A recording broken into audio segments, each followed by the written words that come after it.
What's going on, everybody? What's happening?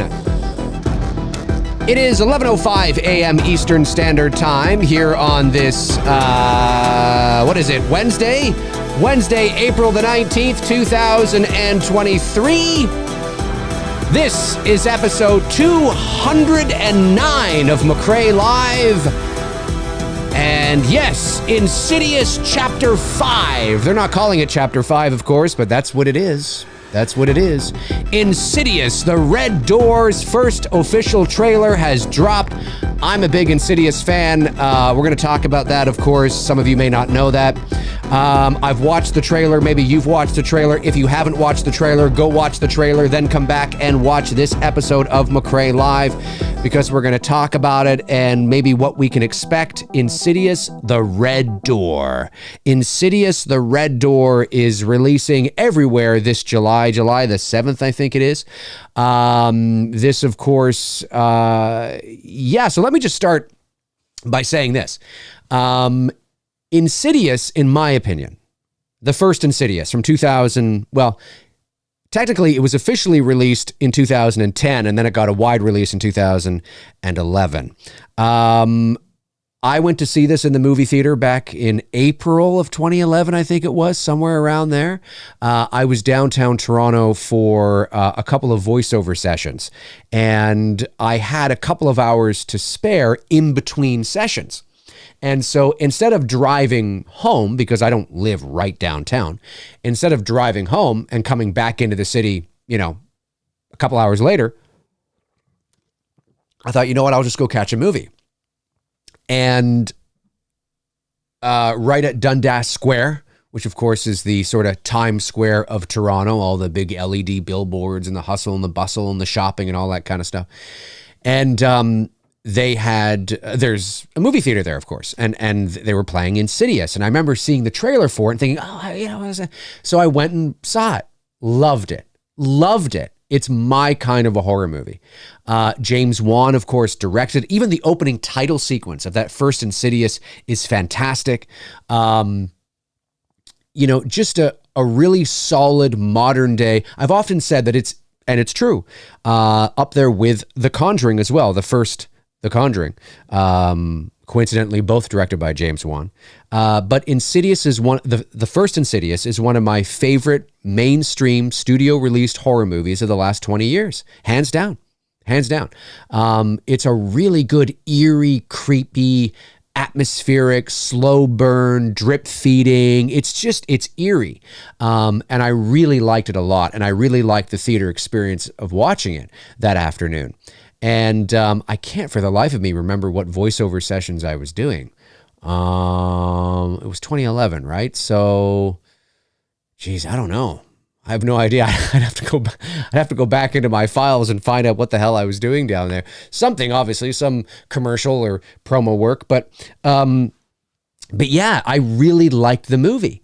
And when Insidious Chapter 2 came out a couple years later in 2013, I believe, I liked it. Like, I thought it was all right. It's James Wan again. So James Wan's got terrific directing, terrific, in my opinion, horror sensibilities.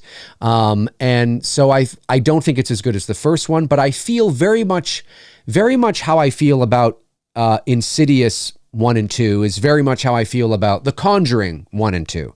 And James Wan, of course, did both of those movies. I think The Conjuring 2 is good. I think it's good. As far as sequels go, I mean, I think it's a solid sequel, but not quite as good as the first one. Do you know what I mean? That's how I feel about Insidious Chapter 2. Then there was Insidious Chapter 3. Then instead of continuing with the Lamberts or continuing, that story in that sort of linear fashion, they decided to go back. Now, Insidious Chapter 3, I didn't see it in the theater. It took me a while to see it because I was like, it's not it's a prequel. I was jaded. Because as I've said on my channel, I find myself, I'm a very linear story. That doesn't mean I can't jump around, but I prefer linear storytelling. I don't like to get emotionally attached to a story or a narrative or, to characters and then all of a sudden have to go all the way back to the beginning. Don't do that. I just don't like it. And that's what Insidious Chapter 3 was. So it took me a while to see it. It's a prequel. It goes back even before the first movie. However, it was written and directed by Leigh Whannell. And Leigh Whannell, of course, worked very closely with James Wan and on those movies. Of course, he's in Insidious Chapter 1 and 2. Is he in 2? I can't remember. But he's definitely in 1, and he's definitely in the 4th one. Anyway, but it was surprisingly pretty decent. As far as third movies go, it was pretty good. It was solid. Not as good as the first one, obviously, but I don't think it was any worse than the second one. And not that the second one was bad or anything, but I'm just saying, like, it wasn't like there was this big dip and drop, right?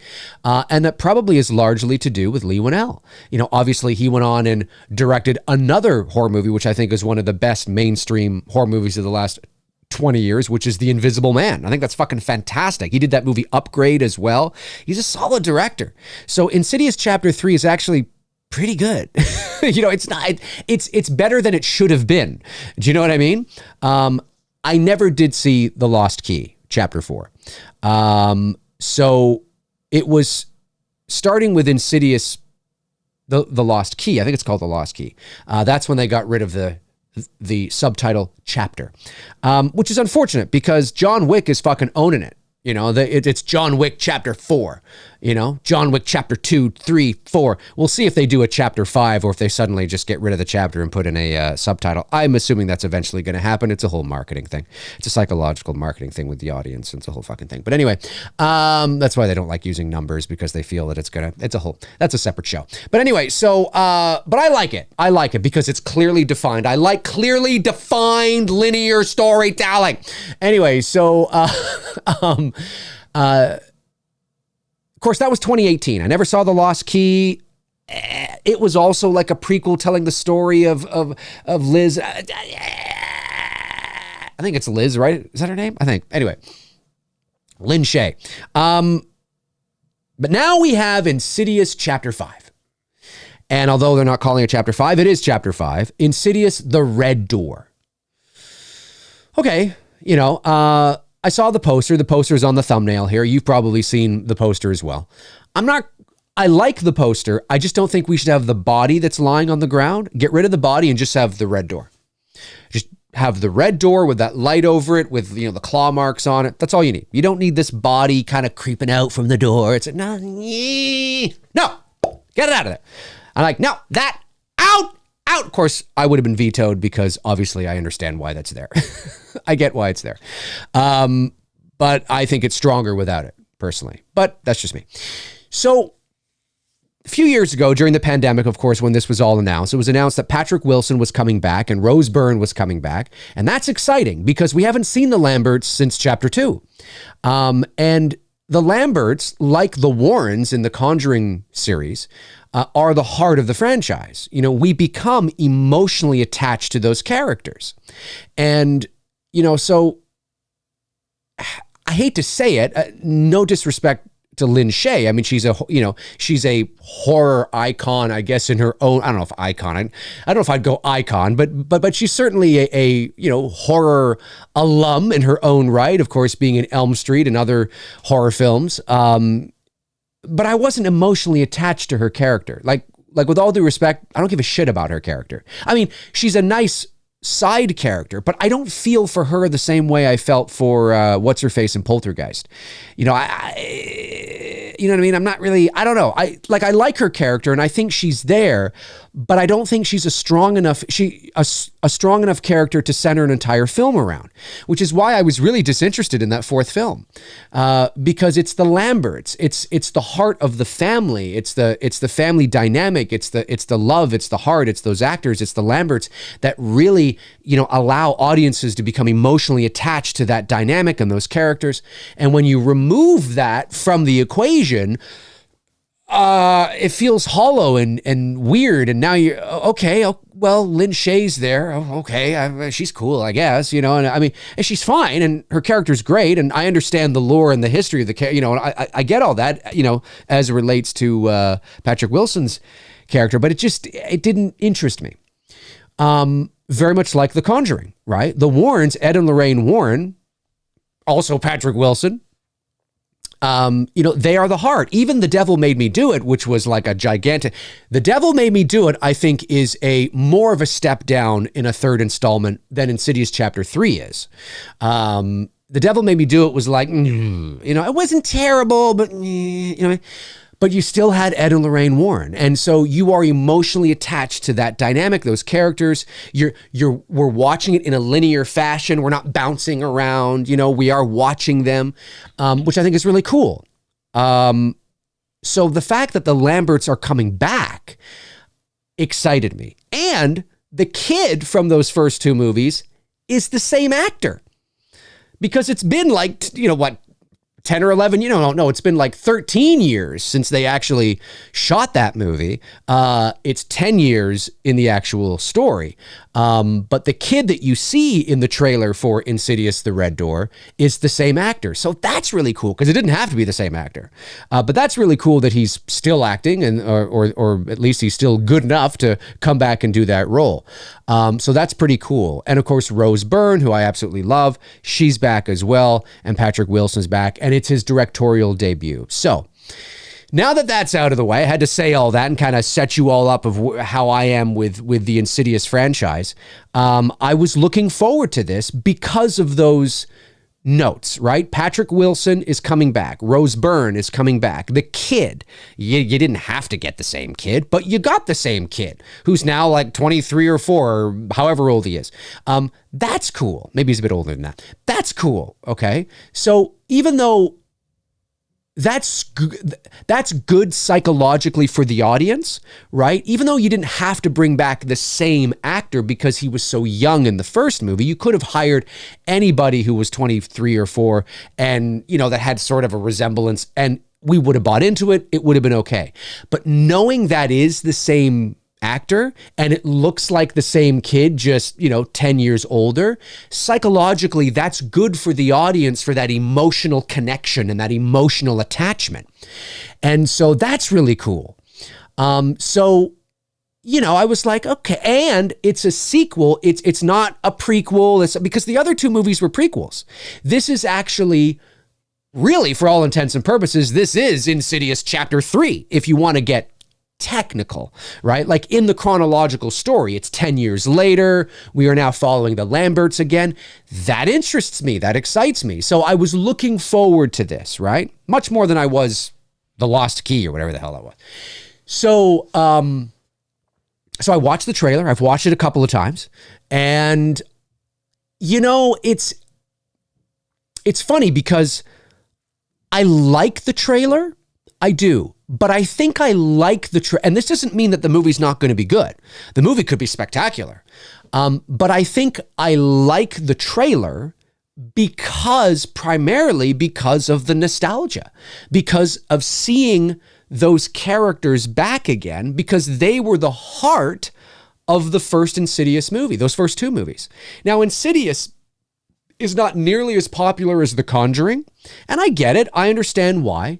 I think The Conjuring is leaps and bounds more popular in the horror zeitgeist than Insidious is. But I have always been an unabashed Insidious fan, right from the very beginning. I love that first movie. And I like the second movie. And I actually like the third movie.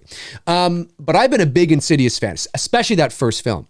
So seeing them, because we haven't seen this family in a decade. Like we really haven't. It's been 10 years since that actually now does make sense because I had said earlier that it's been 13 years since they shot the first movie, which is true, but it's been 10 years since the release of the second movie. Even the beginning of the second movie is like a prequel or something or whatever. I forget how that goes now. But anyway, so this is cool. And to see them back really excited me. I was like, yes, now this feels like Insidious. You know what I mean? And I got to be honest with you, no disrespect to Lin Shaye's character. She is important, but she's an auxiliary player. I've always seen her as an auxiliary player. Like the heart of the Poltergeist story, right? Is not, what the fuck is her name? I'm always Tangina or whatever her name is. I forget her name now. She's not the heart. She's a very important auxiliary player, yes. But she was also in Poltergeist 3. And, you really felt like something was missing, right? You really felt like something was missing because the family dynamic was not there. Even Carol Ann, she was there, so that was good. That was a little bit something, but you still felt that missing piece of the heart and the dynamic of that family. And it's the same thing with this. It would be like taking Ed and Lorraine Warren out of a Conjuring movie and focusing it on I don't know, one of the auxiliary play. It's like you can't do that. You just can't do that. So it's great to see them back. So I think I liked the trailer. Like my first time watching, I was just this is great. This feels like Insidious again. When I remove those glasses, when I take those glasses off and just put them over here, and I look at what I'm looking at that's surrounding the Lamberts, I think to myself, okay, let's take the Lamberts out of this and let's replace them with a different family. And how would I feel about this trailer? Well, I would probably, and I'm going to be honest with you, I would probably think to myself, well, this just looks like it doesn't look bad. It doesn't look bad at all.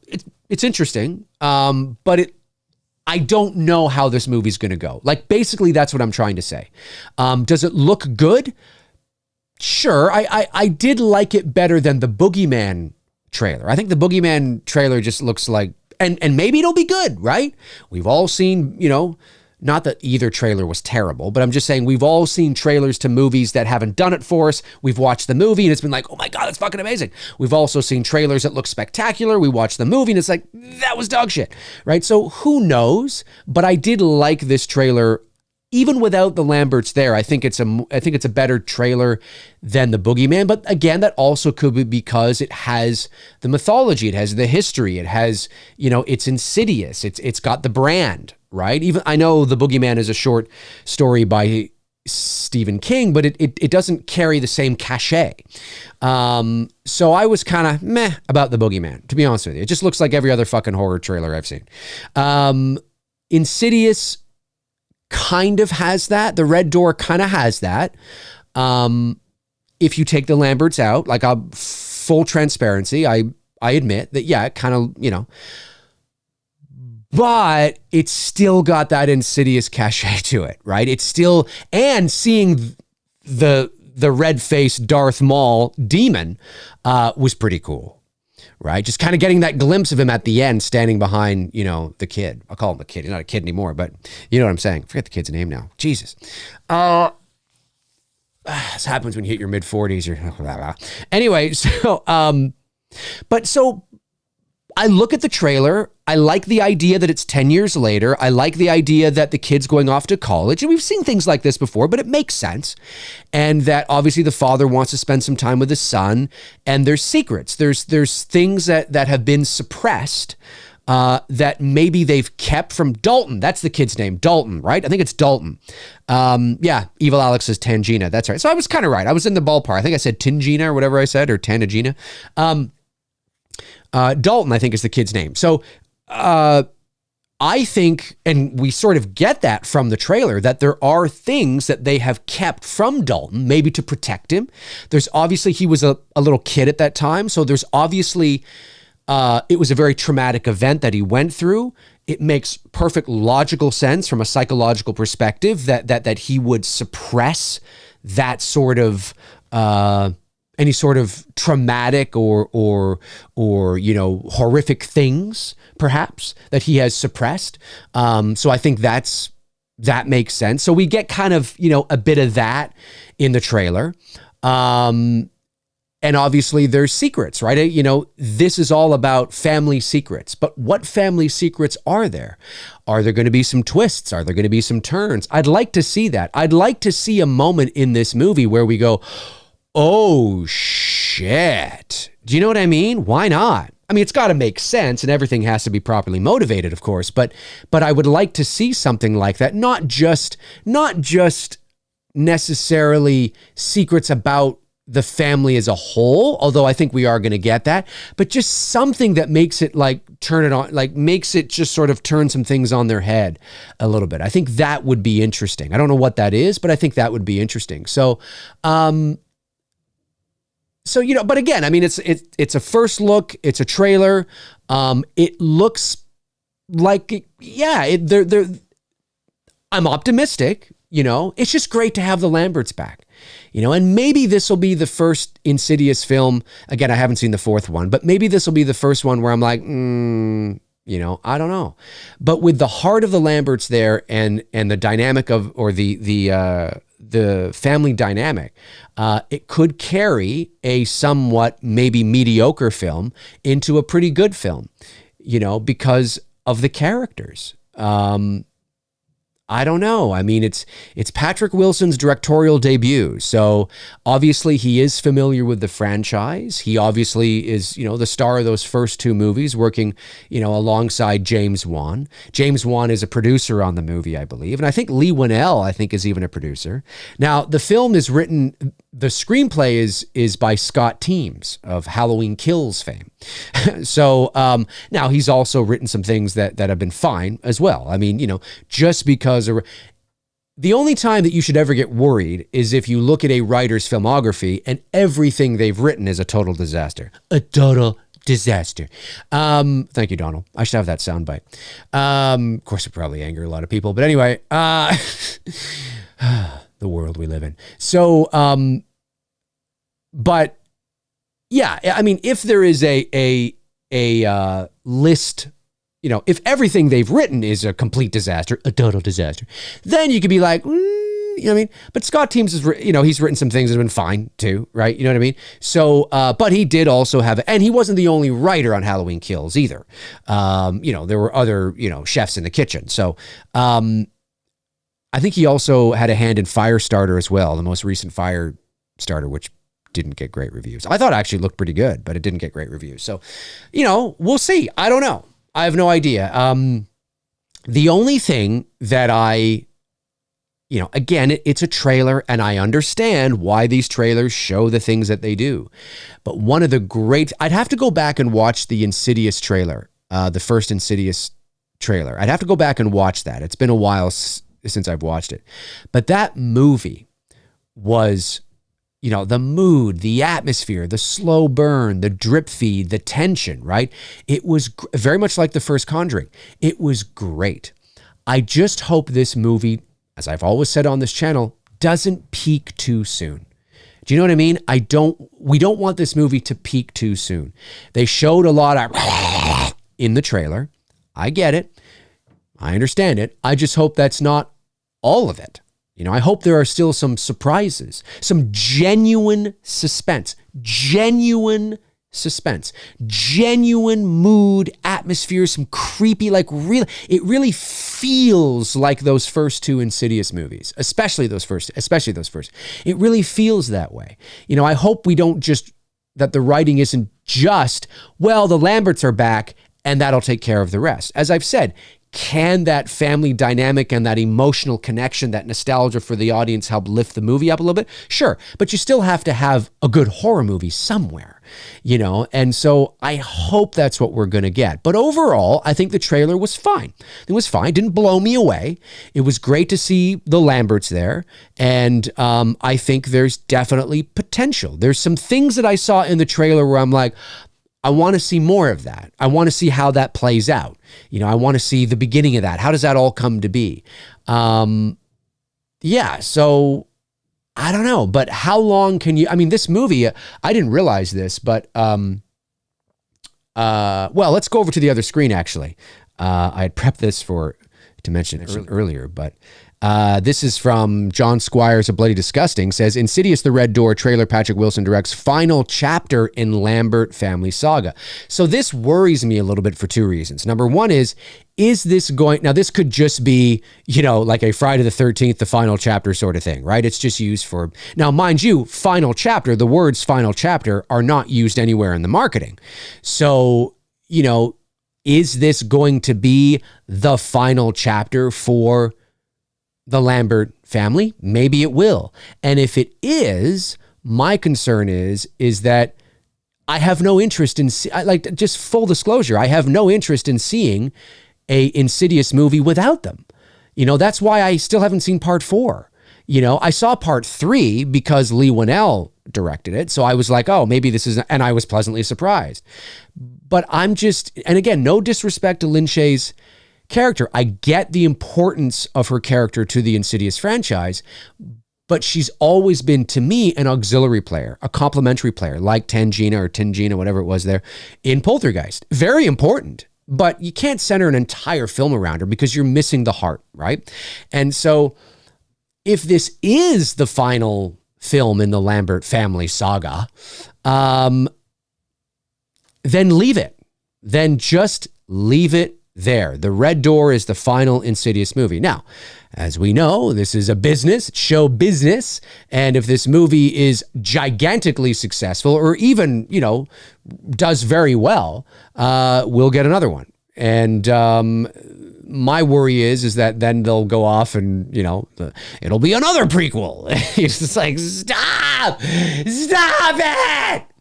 I feel like Tom Atkins at the end of Halloween 3. Stop it. Enough. But nonetheless, so that's what it's being touted as here. And then, of course, the article says, it ends where it all began. Well, we'll see. Sony Pictures is heading back into the further with Insidious The Red Door this summer, and the official trailer was debuted by IGN today. Insidious The Red Door will release in theaters everywhere July 7th, 2023. Watch the trailer below to preview the final chapter of the Lambert family's terrifying saga. So again, right, this is sort of, again, it's not in the marketing in terms of any subtitles, at least thus far, but we're only a few months away. I think it would be there now. If it wasn't, it's not. But it's interesting that this is what they're calling it. At least this is what Bloody Disgusting's calling it. And of course, they're pretty reputable, those fine folks over at BD. So yeah, you never know. I mean, it looks like it is. The horror franchise's original cast is back in Insidious The Red Door, directed by and starring Patrick Wilson. Family secrets will be revealed as the Lamberts head back into the further one more time, encountering demons from the past as well as brand new terrors. Ooh.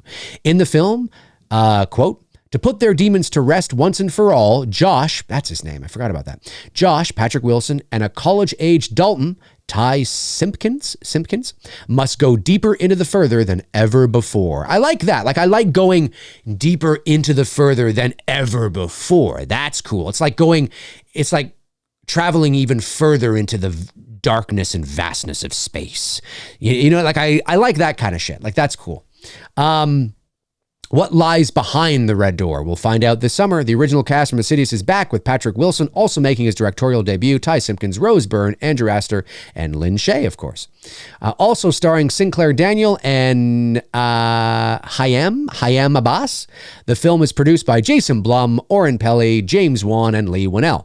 So obviously, again, a producer, how significant their, producer credit is, we don't know. But nonetheless, the screenplay is written by Scott Teems from a story by Lee Winnell. Okay, so at least this makes me somewhat, optimistic, right? It's a story by Lee Winnell, adapted by Scott Teems. Okay. I am honored and thrilled to be at the helm of the next Insidious installment, which will provide an amazing chance to unpack everything the Lamberts went through a decade ago, as well as deal with the consequences of their choices, Wilson said in a statement back in 2020. Yeah, this thing has been trying to get going for a while. Directing the movie is both professionally and personally a full circle moment for me, and I'm extremely grateful to be entrusted in continuing to tell this frightening and haunting story. Into the further we go. The first two Insidious movies were written by Lee Winnell and directed by James Wan, centered on the Lambert family and their terrifying struggles deep within the further. The most recent film in the franchise, Insidious: The Last Key, was released back in 2018. So it's been 5 years. But it's great. It's great to see. Yeah, it's great to see them back. Like I've been saying this whole show so far, they are the heart of the franchise. So, oops. Hang on a sec here. Where'd you guys go? There you are. There we go. So, I don't know, man. What did you guys think of the trailer for Insidious: The Red Door? If you're watching after the fact, make sure to comment below and let me know your thoughts. Are you a big Insidious fan? Are you not an Insidious fan? Could you care, maybe you couldn't care less about Insidious. I'm a big Insidious fan, and anytime that there's potential for a good Insidious movie, I'm kind of excited. Listen, I'm looking forward to it. Like I said, primarily because of the dynamic of those characters. So the trailer looks, it's got some promise. I did like it better than the Boogeyman trailer. I did. Yeah, I did. The Boogeyman trailer just, seen it, like how many, how many sound, I just want to speak to all the sound designers in the world and be like, can you choose something that sounds not like I get that's the motion that these creatures are doing, but I don't know, maybe have something else or layer it, make it deeper with more bass or more higher pitched or just like a weirder sound, like, or like like something weird, like, ooh, or I don't know, something different than, anyway. Let's jump over to the chat room and see what you are all saying and whether or not you are looking forward to this movie. So, let's jump over here and see what you all are saying. If you are saying anything at all, maybe you're not saying anything. I have no idea. Are you guys Insidious fans? Actually, let's put up a poll. Let's put up a poll and see.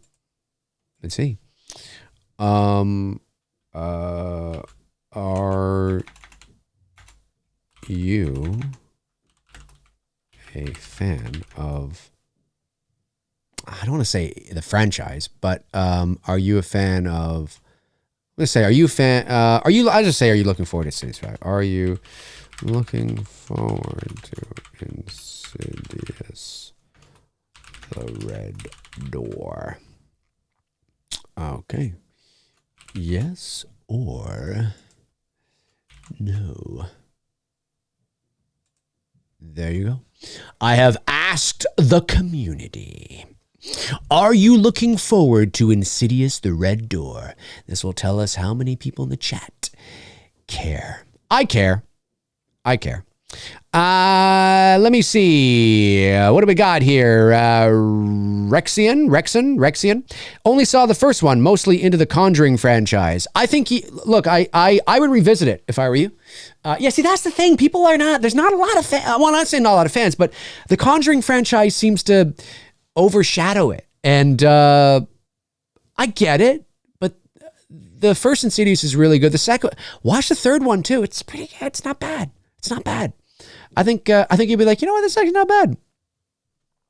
Aaron Click says, yeah, I agree, Dave. The creaky sound thing has been way overdone in horror movies at this point. Yeah, no, it has. And look, I understand. I mean, I get it. I think I just, as somebody who is, works with sound and has worked with sound for over 20 years, if I was in a position where, and again, and it might not be up to the sound engineer or the sound designer. It might not be, I mean, he might have some serious notes, this is the sound I want. He's like, okay, but yeah, I'm just kind of tired of I'm just tired of those creatures.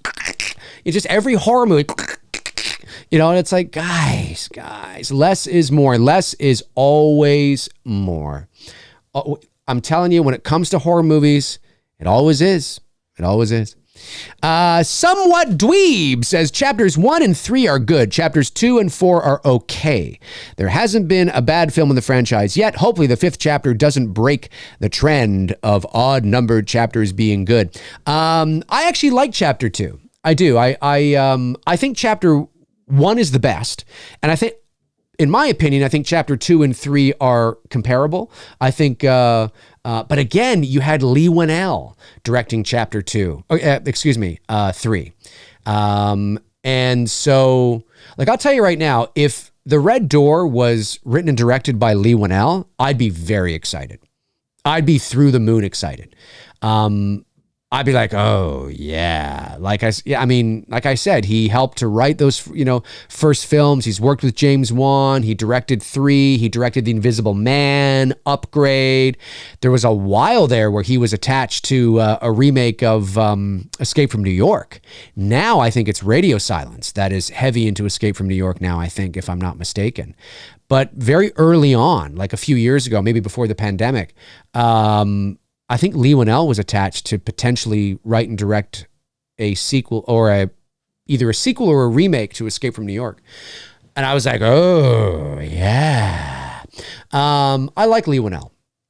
So if he was in this, I'd be like, oh. Now, this is based on a story. Okay. So, okay. All right. So we'll see. We'll see. We'll see how much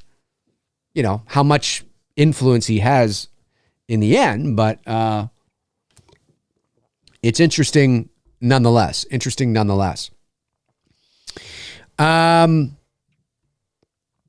Stuart J says, Dave, you should see the fourth one. I really enjoyed it. I do have to see it. And, to be fair, it is not fair of me to say that it's a bad movie or that it's a good movie. I don't know.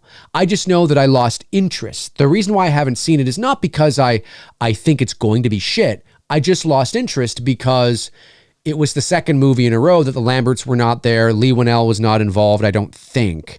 Let me just see here, actually, because I don't want to get that wrong.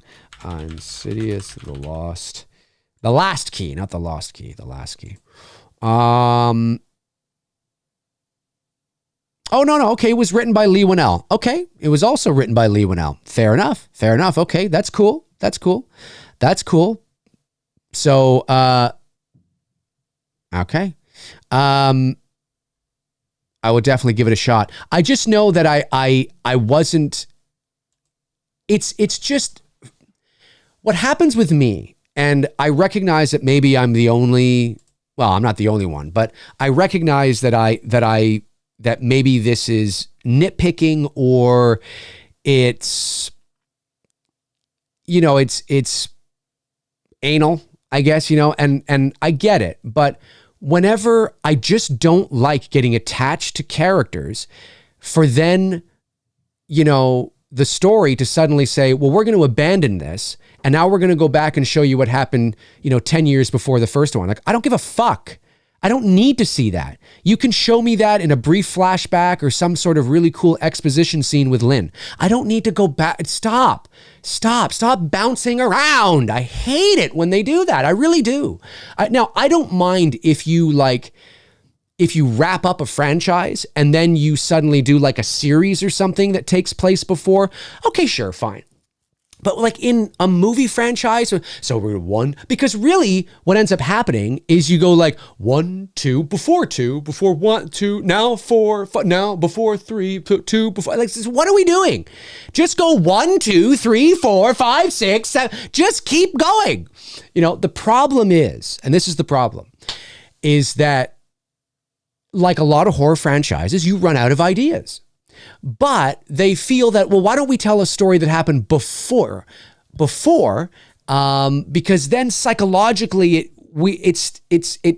although it's the fourth installment, technically it's -1, and it's this new, and it's just like, and I understand that writers will also get inspired as they're telling stories, they're writing things and they go, oh, you know what, that might be kind of interesting to tell in the story. It's like, and I'm just using this as an example, of course, it's Me, Billy, right? People are like, well, where was Billy for the past 20 years or 20 years, 50 years and that kind of stuff? And was he here? Was he there? And of course we have those ideas in our head, right? And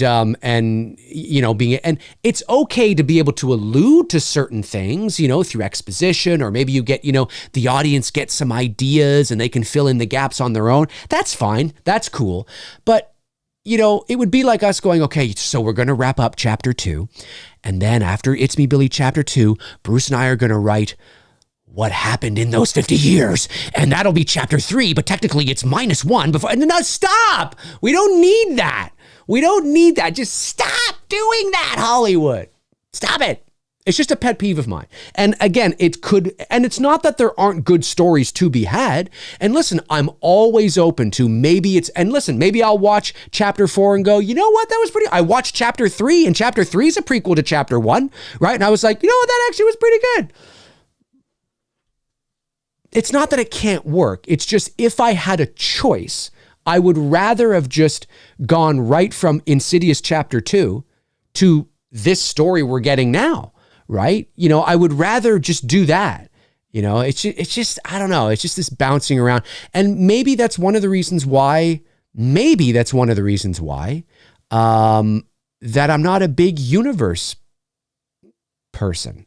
There's so many, and it's thanks to it's thanks to the superhero films now, right? Where everything is connected and you have all these universes and films and plot lines and storylines. And I don't know if it just goes back to how I learn or how I consume information or it's not that I can't, it's not that I don't understand it or I can't follow it.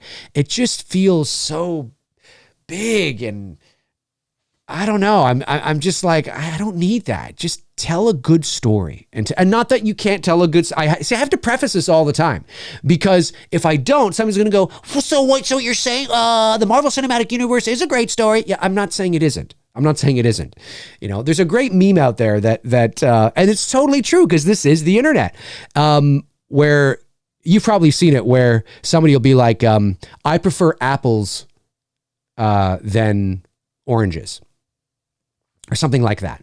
And then underneath it's like, so what you're saying is that you hate tomatoes, pears, bananas, and cucumbers, or something like that, right? And it's like, no, that's not what I'm saying. But that is what it's like online, because there's no fucking nuance. Everyone just takes everything so lit. So what you're saying is, no, that's not what I'm saying. It's not what I'm saying at all. Anyway, so I'm just simply saying that I prefer movies to continue on and wrap up.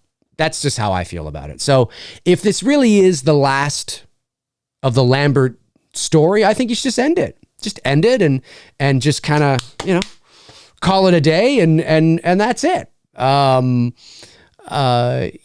obviously I'm going to the extreme to make a point. It's not that I can't follow things or I can't enjoy prequels and things. Of course I can, but it's just what I prefer. I just prefer that we don't bounce around after we've gotten emotionally attached. I hate that shit. I hate that. It would be like going to do a prequel in the Conjuring universe without Ed and Lorraine Warren. I don't care. I don't want to see that. I don't want to. Does it mean it wouldn't be amazing? No, I'm open. Prove me wrong. But I would never approach that anyway, because that's, anyway, I'm going off on a tangent. I'll get off my soapbox now. Eddie Chase sends a $9.99 and says, you're going to be great playing Freddy. Looking forward to it. Thanks, Eddie. It becomes uber popular. Lots of critical acclaim. Would you be interested in portraying Freddy in future Hollywood film, TV if approached? Absolutely. Of course. Yeah, for sure I would. I don't know if they would, I don't know if that would happen. For the simple reason that, I'm not a name. Do you know what I mean? So, it's entirely possible that whoever is producing it, whoever the studio is, whoever the production company is, wants a name in the Freddy Krueger role, which I actually think is counterproductive. I don't think you should have a name in the Freddy Krueger role. Now, you can have a name as Nancy.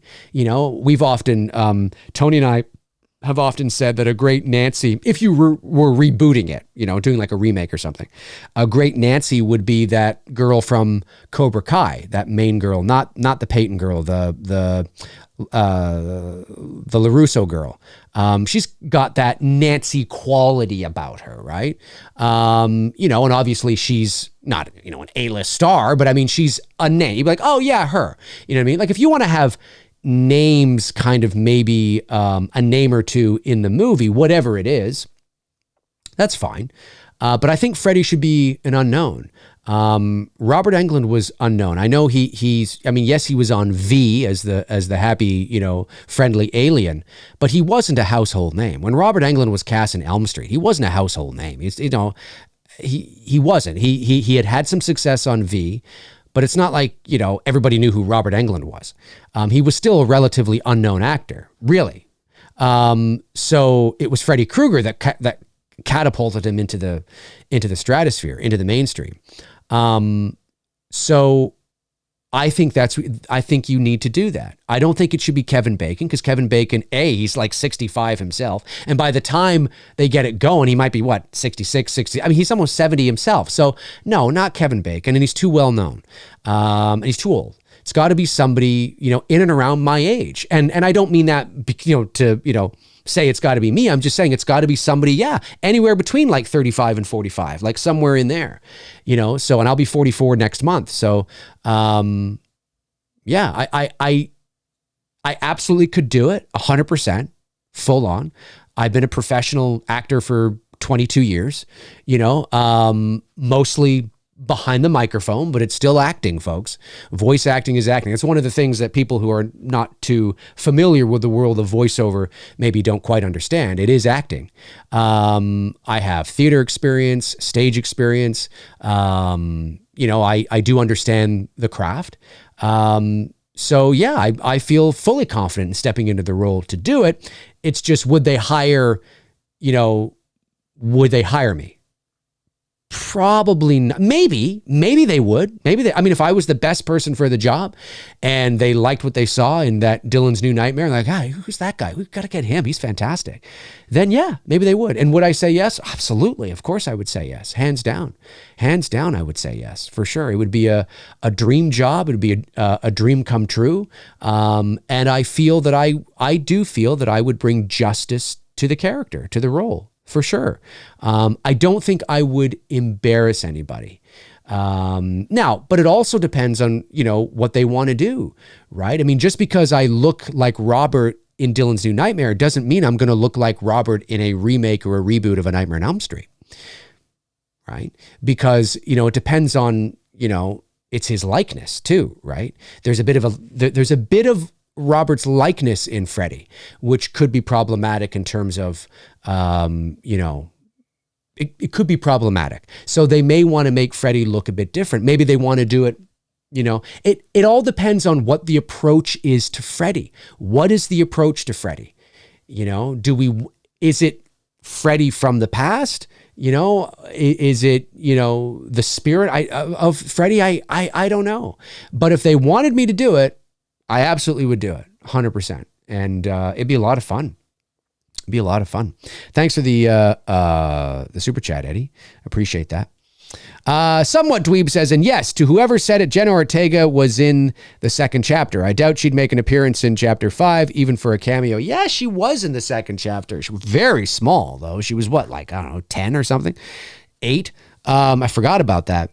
I don't think there's any reason for her to be in this. Is there a reason for her to be in this movie? Well, first of all, we would know if she was in chapter 5. Let's just put it that way. Of how hot she is right now with all the shit that she's doing, we would know if she was in chapter 5. She's not in chapter 5 because I don't even think it's necessary for her to be in chapter 5 either.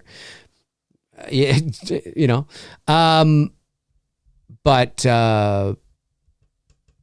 no, I look, I think the trailer looks good.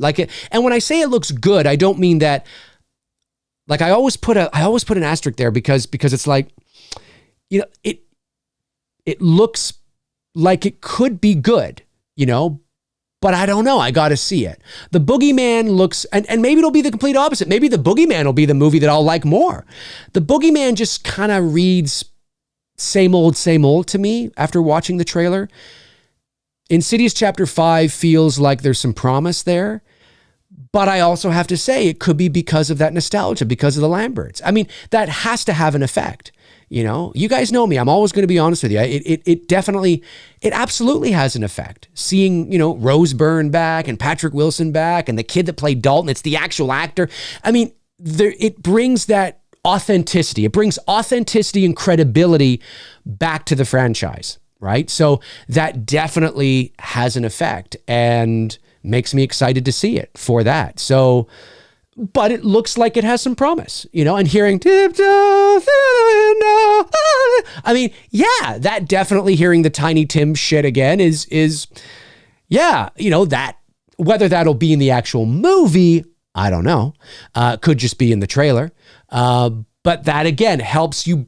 It brings you back to that time. And that's definitely what they wanted to do with this, right? That's definitely what they wanted to do with Insidious, The Red Door, was bring you back to that space, to that headspace. So they made sure in the marketing that they had that in there because that's what it does. I guess it's the demon's favorite song. So, I'm looking forward to it. I am. I'm an Insidious fan. What can I say? What can I say? Michael fucking Myers says, Freddy, a dream job, you say, Dave? No, no, no, no, no. I hear you. It was just the one super chat, right? Just want to make sure I haven't missed anything. I think it was. Robert Thidoff says, Dave, I may go see this, but my biggest problem is that I always mix up Insidious with the movie Sinister for some reason. Well, maybe it's just the sound of the word sinister, insidious. I think it's the si in both words. The first Sinister is fantastic. The second one is just, and I don't even, was there a third one? I don't think there was. I think if you haven't seen the first one, definitely watch the first one and watch the second one. Actually, watch them all. I mean, why not watch them all? I got to watch the fourth one. That's why I haven't trashed the fourth one. Remember, I haven't trashed the fourth one. I don't know if it's any good. I just haven't seen it because I lost interest. That's why. But if it's written by Lee Winnell, okay, well, that gives me some hope. So I'll probably watch it. What I'll probably do actually is do my own little mini Insidious marathon. Although I don't need to watch. See, that's the thing. I'll probably watch Insidious: The Last Key just because I haven't seen it. But I don't need to watch 3 because it's I'll just watch the first 2, really. You know what I mean? Just to sort of get myself ready for chapter 5. Cody Snyder, Mary Mauser. That's it. Thank you. Yeah. I think she's got the Heather Langenkamp, Nancy sort of feel to her. Totally. Tony and I talked about that last year on a What If episode of Two Dudes and Some Bullshit. We were talking about if you were to reboot the Elm Street franchise, you could totally, I could see her being Nancy for sure. Now she's older than Heather Langenkamp was, I think. I think she's older than what Heather Langenkamp was. Mary Mauser. It's a cool kind of name. Yeah, she's already 26. And she'll be 27 in a couple of weeks, May 9th. So, but she's got a youthful, very young face. She could totally play somebody who's in she could play somebody who's in high school. Well, she is playing somebody who's in high school. so she could play somebody who's in high school. Not for too much longer, though. I mean, she's not going to look like that. And I don't mean that as in a disparaging way. I just mean that eventually she's going to look a little older, certainly when she gets into her 30s, but certainly she could still do it. Or, you know what? If it's a reboot of Elm Street, who's to say it has to be high school? Who's to say she has to be in any sort of school? Maybe she's a mom, right? Like you can, and that's what I mean. Like if you're going to reboot A Nightmare on Elm Street, reimagine the story, well, don't tell the same story again. That's what you did in the 2010 film. With obviously, the micro dreams added in as a really cool thing. And obviously there were some differences, but, you could totally just, if you're going to reboot it and essentially remake A Nightmare on Elm Street, well, then who's to say it has to be high school? I mean, I understand the vulnerability, right? And the fact that he comes after kids. So, but you could have Mary Mauser as a young, well, no, she wouldn't. She's still too young to have a kid who's like 15. So yeah. I get that. I'm just kind of backtracking here a little bit. I get that. I'm working through the process in real time. But she certainly is still young enough and looks young enough that she could be somebody in college. Could do that. Maybe it's set in college instead of high school. Right? And maybe she has suppressed dreams like, well, no. You don't want to recycle the Nancy thing from 2010. There's lots of different ways you could go, but I definitely think she has the archetypal look of that final girl, pure, virginal, innocent kind of thing. Now, would she be a virgin in college? Maybe. Or like I said, she still looks young enough right now to be in high school. So, but you got to capitalize on it quick if you were to cast her because, she's not too far away from 30. Cody the Zombie sends in $4.99. Thank you very much, Cody. Cody the Zombie says, anyway, we could get a late night... Anyway, I see what you're saying. Anyway, we could get a late night stream where we talk conspiracies. Can't wait for the DNN. You look awesome, Dave. Thanks, buddy. Well, it's always it's about time, right? You know, I mean, the streams I do are always free, right? You know what I mean? So, I mean, obviously people send in super chats like you've just done to help support the channel, which is amazing, and that's awesome. But it's just about time, right? I mean, you know, how late is late, right? You know, are we talking like coast to coast AM at 1 a.m.? Well, that's something I might want to, I don't know, I might want to put behind a paywall and charge people. I'm just being honest, right? I'm just like, hey, I mean, if I'm going to be up at 11 o'clock at night, you know, I mean, I'm just saying, no, but I get what you're saying though. And you know, it doesn't have to be that late, obviously, right? Maybe it's like, 9 o'clock or something, but still it's 9 o'clock. You know what I mean? So, it all depends on time and whether I have the time to do it, and whether it makes sense, for me to do it. It's a good idea. It's just that, when you look at all it depends. It depends, right? It depends, these shows are easy for me to do during the day and not, charge or whatever. I don't know how you would do it or, how they do it or whatever, because it's during the day. So I'm already in the studio, right? So I'm already here doing, everything that I'm doing throughout the day. But if I had to, actually come into the studio at 11 o'clock at night, yeah, I don't know if I'd want to do that for free. Sounds like such an awful thing, but no, it's true though, right? Like, would you want to do that for free at 11 o'clock at night? I don't know. But we'll see. But the idea is cool. It's a cool idea for sure. I mean, that's a cool idea. Yeah, I like the idea. I would just have to structure it. You know what I mean? And I'm obviously being a little, facetious. I obviously wouldn't, charge like, hey, you gotta have, all right, everybody's got to pay $20 if they want me to do it. You know what I mean? I mean, obviously, but I'm just saying, I'm just thinking about the time, right? The time and the effort, because for me, that's why Coast to Coast AM, if you've never heard of the show that I'm talking about, then you should, but it's a show that's on from 1 a.m. to like 5 a.m.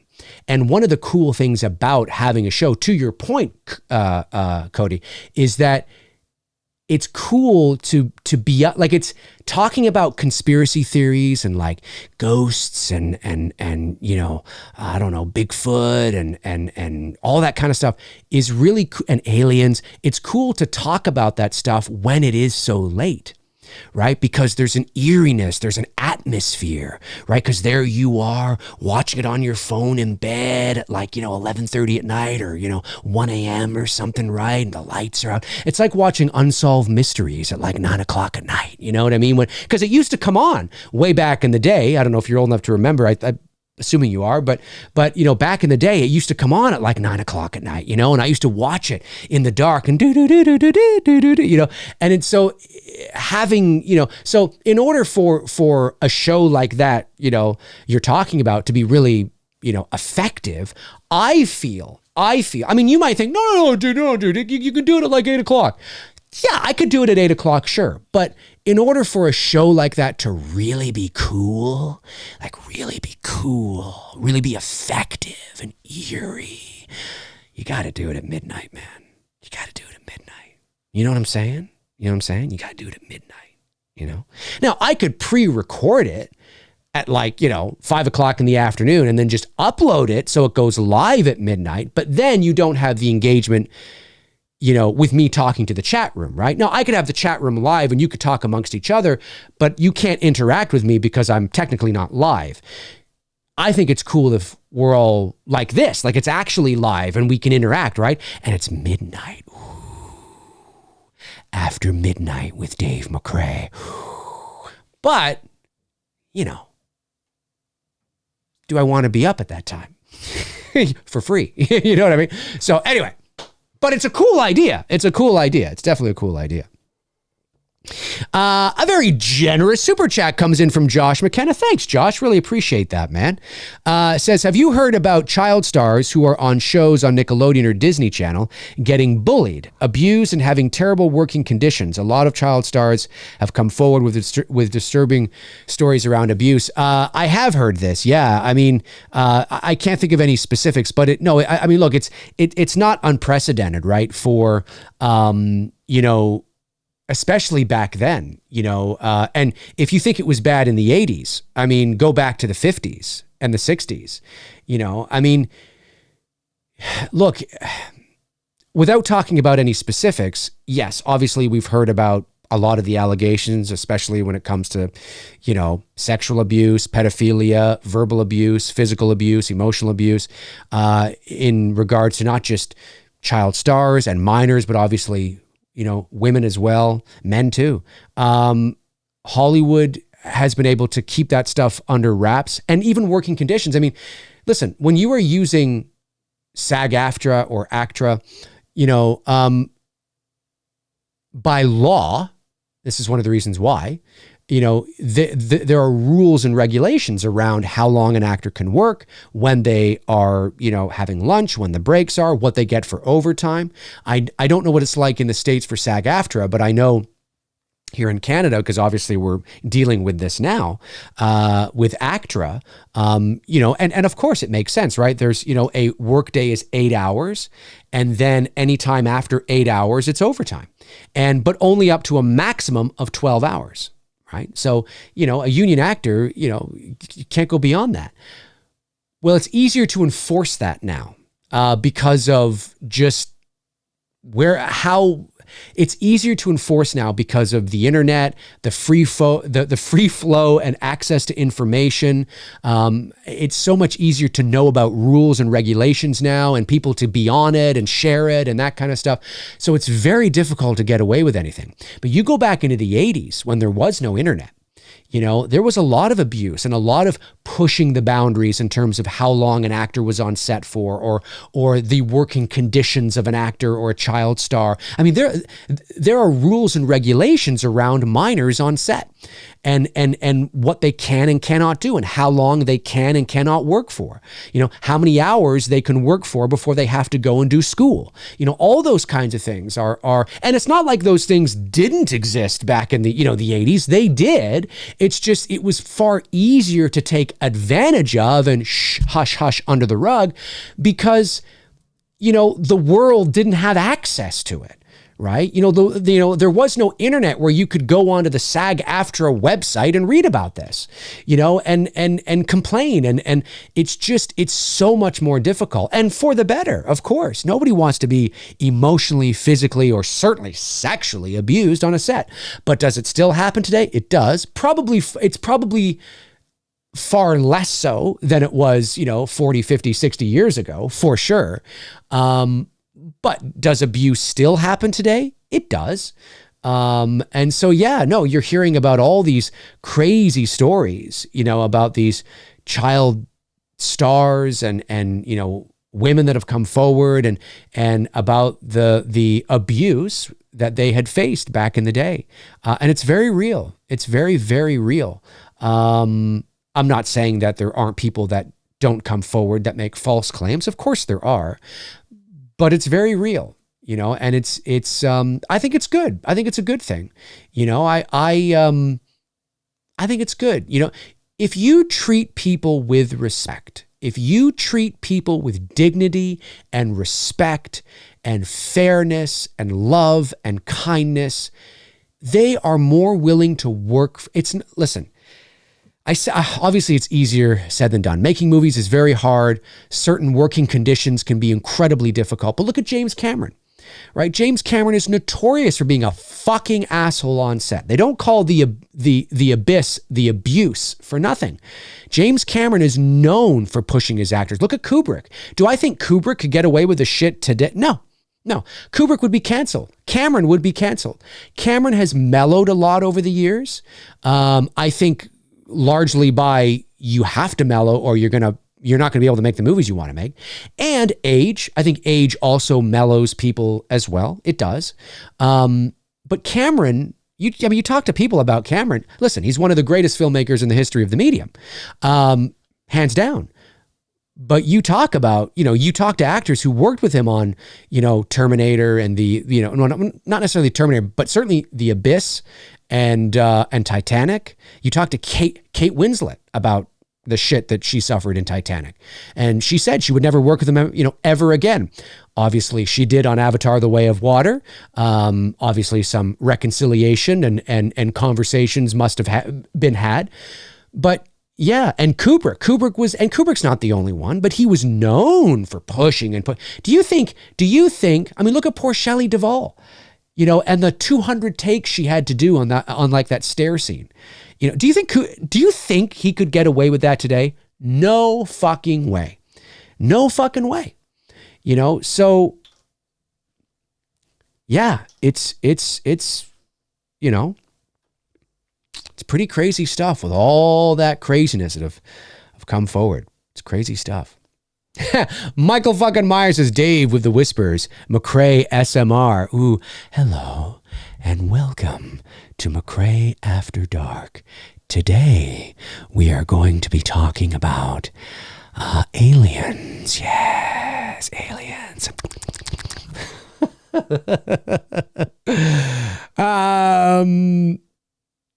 I've got all the super chats, right? I just want to make sure that there weren't any that came in that I missed. I don't think there were.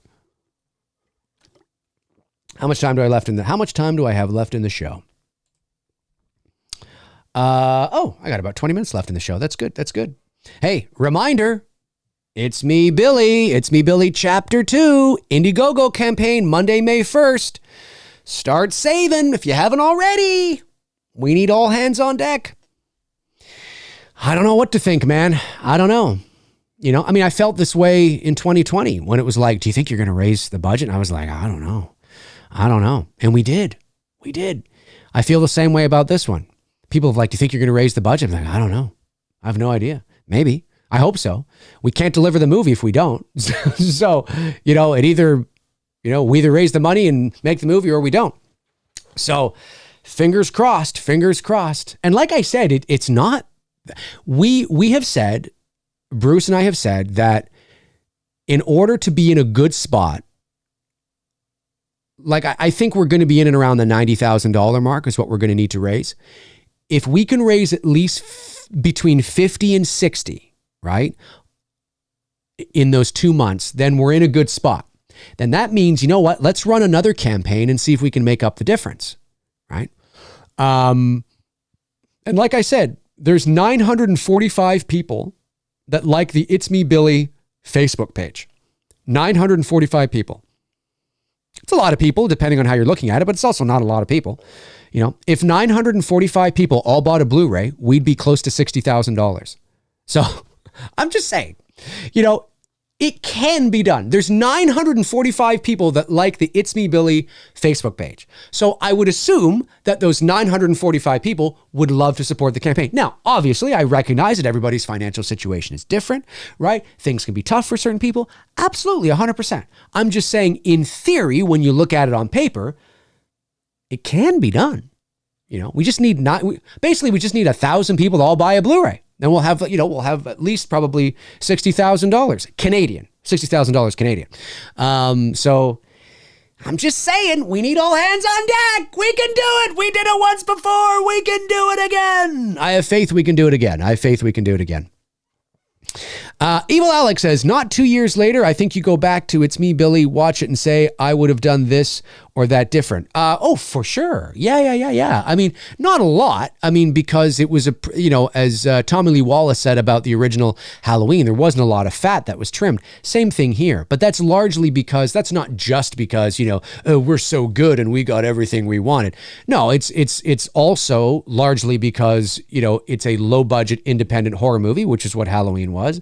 And you do not have a lot of time to play around, and money is time, and you have to really focus and be very strategic and intentional with what you want to get. So, but looking back on it, are there a few little things that I would have done differently or that we would have done differently? Yeah. Yeah, for sure. Just certain moments. Oh, you know what? It would have been nice to have sort of more coverage on that, or it would have been nice to have, maybe kind of wait a couple more beats before that person does that. Just things like that. But they're very minor. Like they're minor. There's nothing that, they're like, just things like, oh, maybe it would have been nice to have a couple more angles of that, that scene. Or, you know what, maybe we could have had her do this as well as what she did. Do you know what I mean? Like little things like that just would have kind of helped to fill it out a bit. But there's nothing that we look at in the 2 years that we go, oh boy, well, I dropped the ball on that one. No, I mean, and that's because we were very prepared. It was a very tight ship. And so far, we had a script meeting the other day with the cast that has been cast, and everybody loves it. And it was nice. Like everybody said, no, this is tight. This is really good.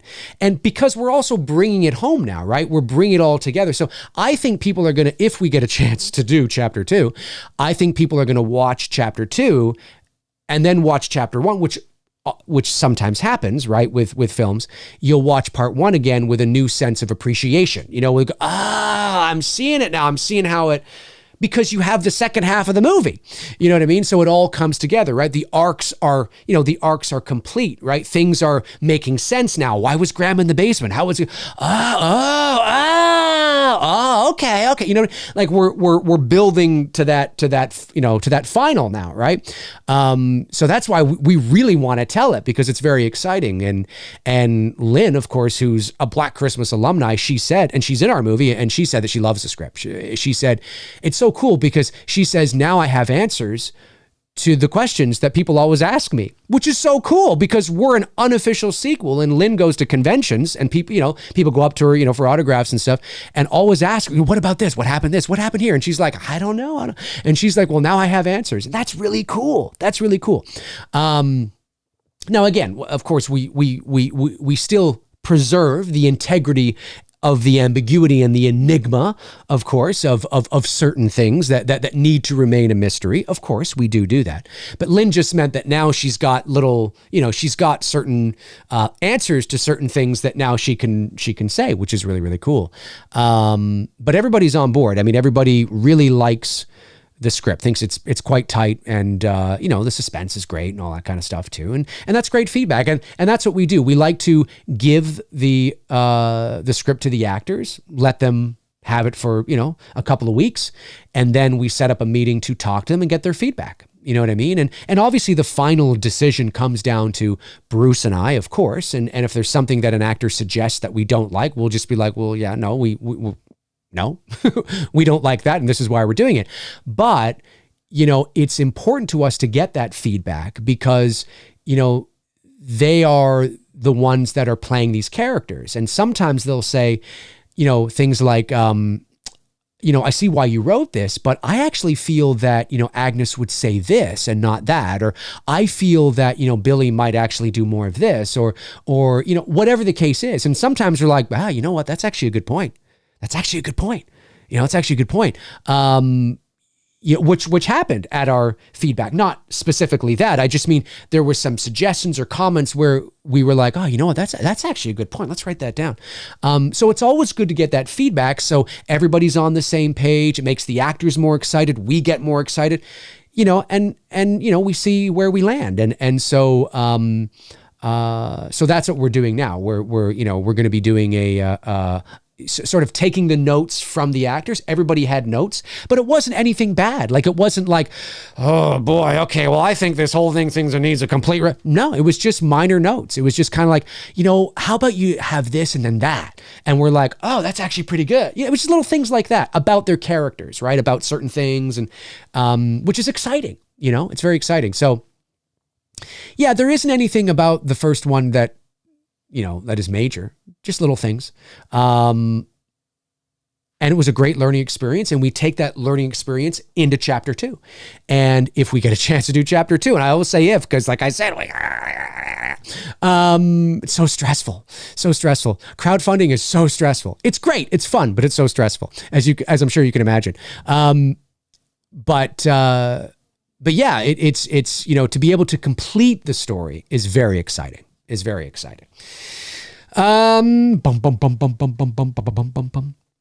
Michael Thorne sends in $4.99. Thank you, Michael. Appreciate that. Says excited for TMB2. The Me Billy 2? You mean It's Me Billy 2? I think you mean IMB2. IMB2. I have a feeling we're all going to be watching a Dave McRae, Bruce Dale film in theaters at some point in the coming years. Dude, I like your thinking, man. I like that you're putting those positive vibes out into the ether. You're putting those positive vibes out there. I love that. Dude, that'd be amazing. Hey, listen, even if we could, even if Bruce and I could get a movie, get a distribution deal on Netflix or Amazon Prime or something, that would be totally amazing. That would be really cool. Look, to have a movie in the theaters, yeah, that would be amazing. That'd be amazing. 100%, for sure. But I'm open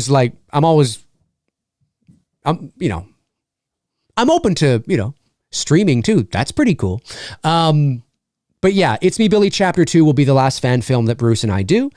So we do not have any plans for a Chapter 3 or a prequel or something like that. No, hey, if somebody else wants to go off and do it, okay, that's fine. Knock themselves out. But we want to wrap up our story and then move on to original work. We have a couple of treatments that we've written. There's one in particular for a horror film that we actually pitched to a studio. I won't say which yet, but they liked it. They actually liked the idea, had notes, right? Had some notes, said, like this, thought the tension and the suspense was fantastic, the mood, the atmosphere, but they had some notes. They were like, okay, really like the premise and really like this, but here are my notes. And so we took those notes. The door is still open, right? We still have a good relationship. The door is still open. We took those notes and we're going to polish up the treatment, keeping those notes in mind. And depending on where we are, maybe we'll go back to them, as well, or maybe we'll pitch it to somebody else. I don't know. But it's a feature length horror film, not a slasher film, but a feature length horror film that, in the vein of the shit that I love, mood, atmosphere, suspense, tension, it's a really cool, it's very scary, I think. I mean, I know I'm the co-writer on it, so I get it. But I think Bruce and I have made a film that is very scary. I think personally has great commercial viability, especially in today's market. I do think that. I think it would sell. I do. It's a film that probably needs, I could see it maybe like anywhere between a $5 to $10 million budget, probably. And the studio we were talking to was looking to produce movies in and around that range, anywhere between 5 and 30 million. So, it's definitely in that ballpark in terms of budget, for sure.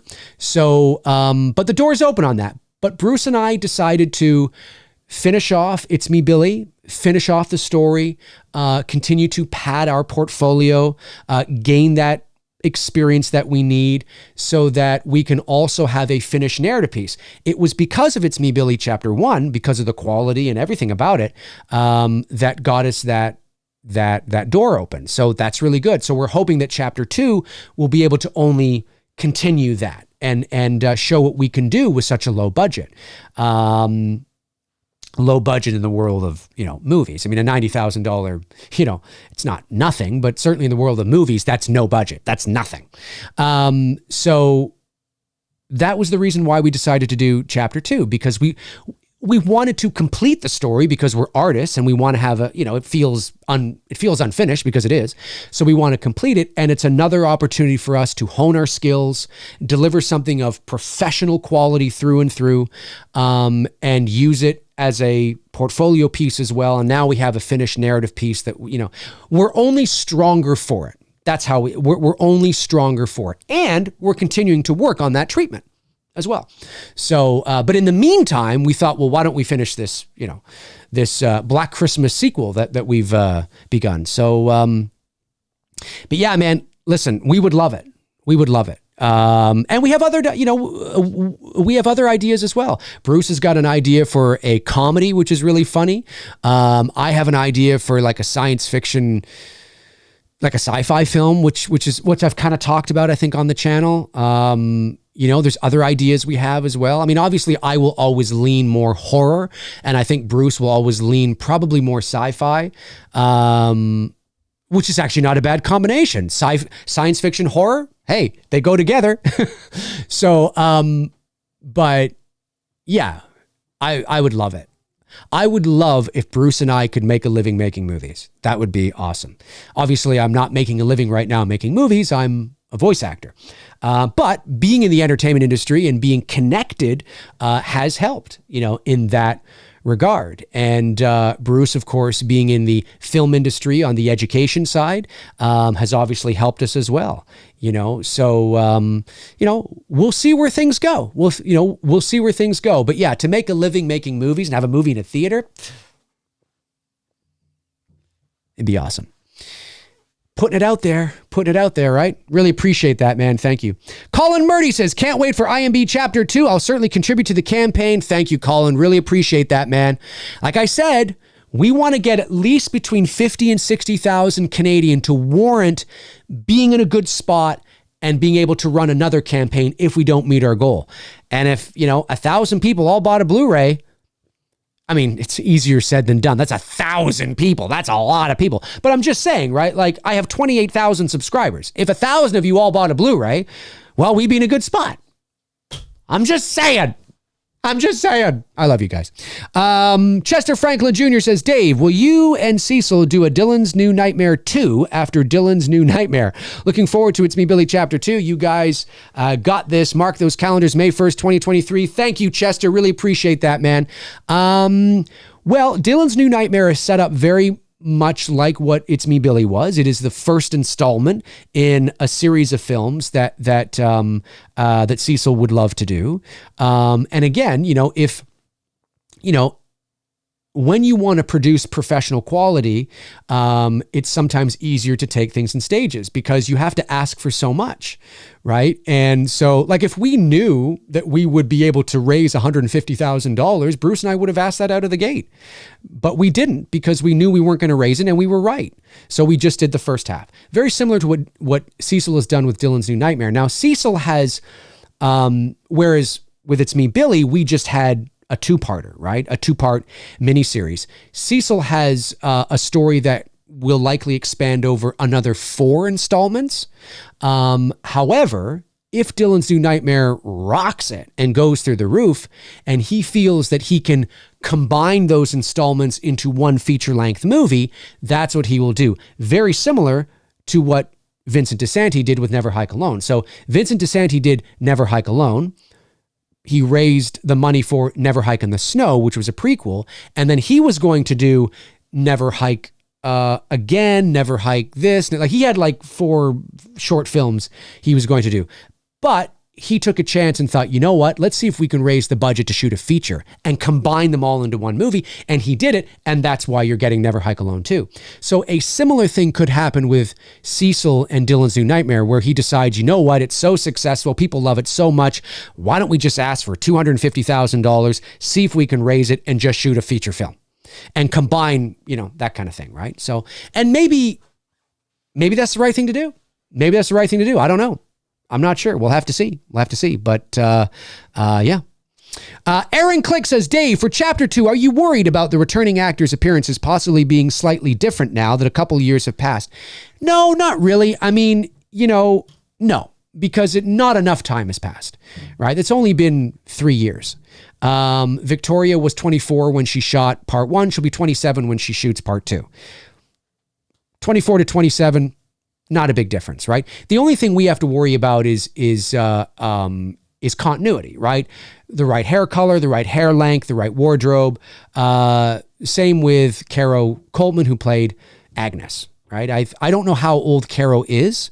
I think she's in her 60s. So let's say she was 62 when she shot part 1, and now she's 65. Not really a big difference. Even if she was 59 when she shot part 1 and now she's 62. Not that much of a difference. Brian Charles Peter, who was Billy, I know he was 68 when we shot part 1. I think he's 71 now.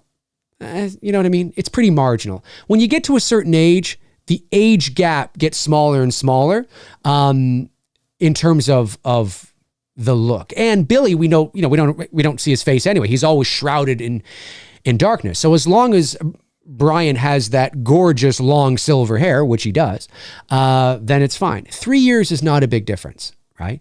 If it was 15 years and we were trying to say it was the same night, yeah, then we would have, because then Victoria would be, closing in on 40 and it would be, it'd be a bit problematic. But 3 years, 24 to 27, 68 to 71, 60 to 63, nah, not a big deal. Not a big deal. I think it's pretty, the only thing we have to worry about is hair color, hair length, wardrobe. And make sure that nobody has gained or lost a substantial amount of weight, which nobody has. They all look exactly the same as they did, 3 years ago. So, good question, but I think we're good.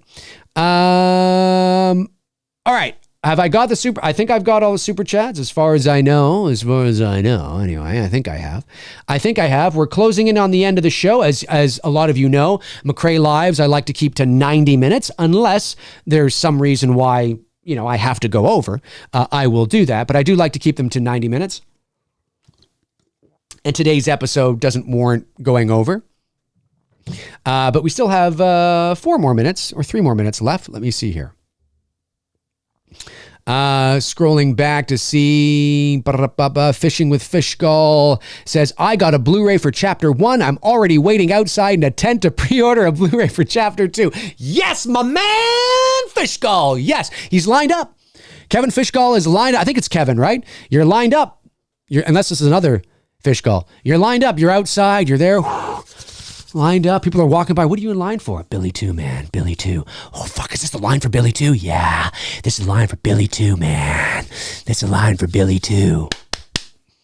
I love it, man. Really appreciate your support. And everybody who contributes, sincerely, we really, we can't do it without you. When you are crowdfunding, it's a true statement. You cannot do it without the generous donations of the fans. So look, we had 663 backers for Chapter 1. We raised 64,000 Canadian dollars, about 48,000 US. Our goal was 60. That's great. That's fantastic. We did it. I'm hoping those 663 backers come out again and then some, right? And then some. So we'll see. We're going to be talking about it a lot on the channel. I've got it. I'll be posting about it a lot. I'll be talking about it a lot. Bruce will be on the channel. We're going to get, the actors on the channel. We'll try and get Lynn on the channel as well. And obviously there's still casting to go. We are still in the middle of casting. Casting is not complete yet for It's Me Billy Chapter 2. But yeah, you gotta do it right. When you're crowdfunding and you're not backed by a studio or a production company, you are the studio. You are the marketing department. So you've got to talk about it. You've got to put it out there and you've got to talk about it and you're a salesman, right? That's why I've been talking about it and posting about it across all my social media leading up to the launch of the campaign, right? 3 more weeks, 2 more weeks, 1 more, all the ads I've been posting about it, because you got to keep it out there. If we don't do it, nobody's going to do it. Who's going to do it if I don't do it? Nobody. So I've got to do it. And then, of course, when the campaign is on, right, you'll be seeing a lot of ads about the campaign is running and now it's on. Exactly what we did with Chapter 1, yeah, we can't do it without you guys. Can't do it without you. Chapter 2. Chester says, Dave, will the string sound effects in It's Me Billy Chapter 2 or any type of sound effects or music, will there be, well, I don't want to say anything yet because we're not there. I don't know. We haven't shot the movie yet. So, I will know more once we go into post-production, what sound design, what sound effects, what music, I will know once the assembly edit and once we start piecing everything together, how the sound design should go. I haven't even thought about sound design, music. I haven't even thought about that because the movie's not shot yet. So Gotta shoot that movie. All right, folks, let's look at the final results for the poll here. Let's see the final results for the poll. Are you looking forward to Insidious: The Red Door? 69 people voted. 30% said no. 30% said no, and 69% said yes. 69% said yes. Very cool. I am a unabashed Insidious fan. Really love the first movie, of course. I'm looking forward to it. I think it looks promising. It looks promising, but I admit, like I've said all show, seeing the Lamberts back together again, getting the original actor that played Dalton, there's definitely some rose-colored nostalgic glasses, hearing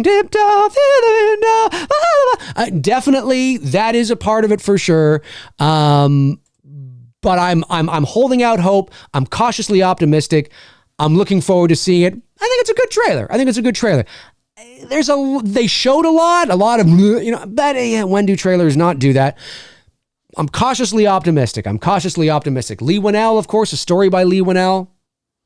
Patrick Wilson, he's directing his directorial debut. We'll see it. Hey, if you're watching after the fact, comment below and let me know your thoughts on Insidious, the franchise, the Insidious trailer. Let me know your thoughts. If you want to follow me on social media, you can. There are my links right there. Facebook, Instagram, Twitter. All my links are in the description. Check them out until your heart's content. And when your heart is content, check them out again. Thank you, of course, to the Super Chat questions that came in today. Some of those non-Super Chat questions as well that I was able to get to. And thank you to all my moderators, Frank Reiger, Tabitha Shore, Darren Sands, Chris Baber, Cody Snyder, and Andrew Stevens.